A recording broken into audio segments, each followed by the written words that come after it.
In this video, we want to look at postsynaptic potentials and talk about whether there is summation or not. So we're going to look, I'm going to zoom in here so that we see one postsynaptic neuron that can receive input as EPSPs and IPSPs. And in reality, it's receiving those graded potentials from thousands of neurons. It integrates all those inputs at its initial segment to determine whether it can fire an action potential. So again, remember this is the initial segment here, the trigger zone or the axon hillock. So we can see many different axon terminals coming in. These three here are all axodendritic. These two are these three are axosomatic. This is axodendritic, axodendritic, axodendritic, and axodendritic. So we don't see an axonic because those are kind of rare. So essentially, what does one neuron say to another? So there's one of two options. One thing would be fire an action potential or don't fire an action potential. So they speak in kind of pluses and minuses. So they speak by releasing neurotransmitters that create graded potentials, which remember are small local changes in membrane potentials. And we know there's two types. There's EPSPs. So the EPSP increases the likelihood of saying fire. It brings the neuron closer to the action potential threshold because sodium and potassium are crossing at the same time. The IPSP, on the other hand, says don't fire, and it drives the neuron away from the action potential, making the ICF more negative, hyperpolarizing the membrane. And it occurs when potassium exits or chlorine enters. So let's look at how this works in respect to summation. It's kind of like the neuron is hearing thousands of people. These are thousands of presynaptic neurons that are all saying different things. Some are saying fire, some are saying don't fire. So here we have 1, 2, 3, 4, 5, 6, 7, 8 fire signals. So basically that represents 8 EPSPs. However, there's also some that say don't fire. Those would be IPSPs. So we have 1, 2 IPSPs. So there's 2 IPSPs. So since we have so many more EPSPs and IPSPs, the likelihood of getting to negative 55 is pretty high. So there is going to be an action potential. So an AP occurs. So summation is all about the number of fire signals compared to non-fire signals.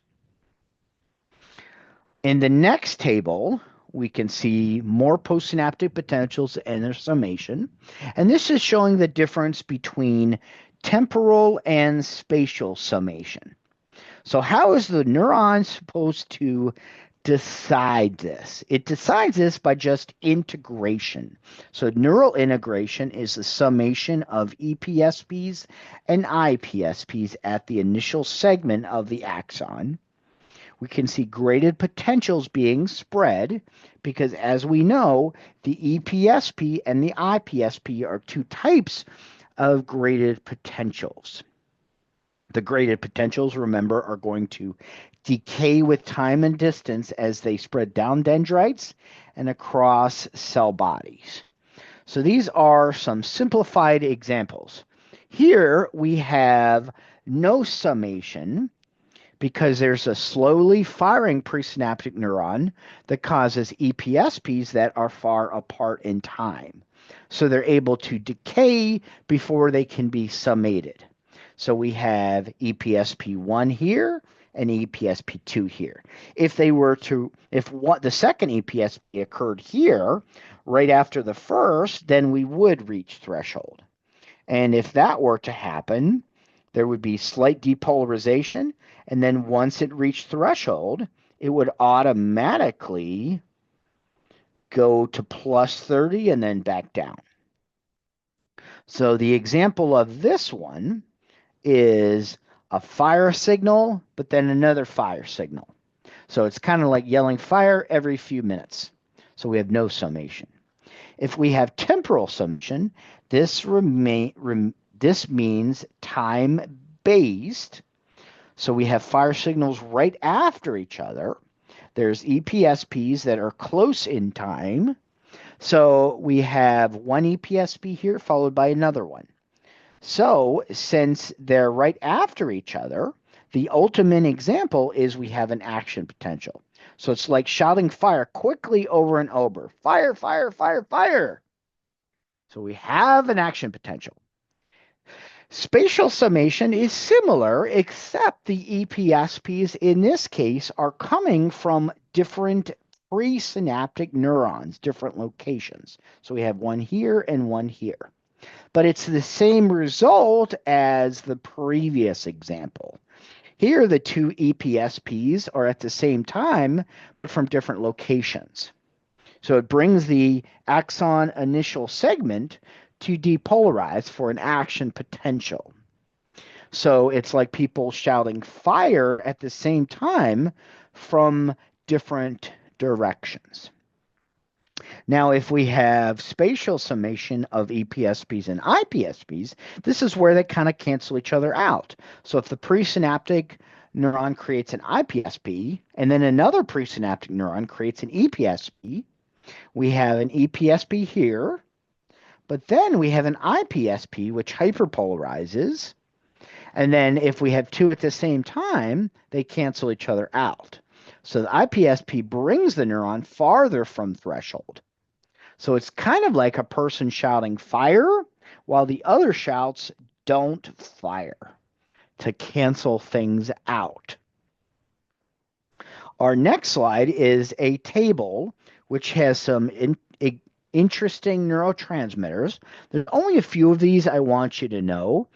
You need to know acetylcholine because you've been introduced to it before. Only really the highlighted parts. It's at neuromuscular junctions with skeletal muscle. The effects are prolonged when acetylcholinesterase is blocked by nerve gas, and it's inhibited by botulinum toxin. So this is the example of Botox. Acetylcholine levels decrease in certain brain areas like in Alzheimer's disease. And again, you're only going to know the parts that are highlighted. Norepinephrine can be both an EPSP or an IPSP. It works in the brain stem. It's a main neurotransmitter in postganglionic nerves of the sympathetic nervous system, which you'll learn about in chapter 14. It's a feel-good neurotransmitter, and its release is enhanced by amphetamines. Dopamine is either an EPSP or an IPSP. In the central nervous system, it's in a part of the midbrain called the substantia nigra, and it's the feel-good neurotransmitter as well, a different type of feel-good. So the reuptake of it is blocked by cocaine, for example. It's deficient in Parkinson's disease, which you'll learn more about in chapter 12. And dopamine neurotransmitter can increase schizophrenia. Serotonin is mainly an IPSP, and it plays a role in sleep, appetite, nausea, migraine headaches, and mood. So there's certain drugs that block its reuptake for anxiety and depression. Histamine is excitatory or inhibitory. GABA, you don't need to know the chemical name for it, is an IPSP, and it's primarily an inhibitory neurotransmitter in the brain. Glutamate is generally an EPSP, excitatory. It's important for learning and memory. It's the stroke neurotransmitter. So release of it produces what's called excitotoxicity. And then we have endorphins and substance P are the only two others. And so you really just need to know whether they're an IPSP, an EPSP, or both, and just what I've highlighted. So endorphins are our natural opiates, and they mimic morphine, heroin, and methadone. Whereas substance P sounds like pain. It's the first letter of the word pain. So it mediates pain transition in the peripheral nervous system. And those are the only ones that you'll be responsible for.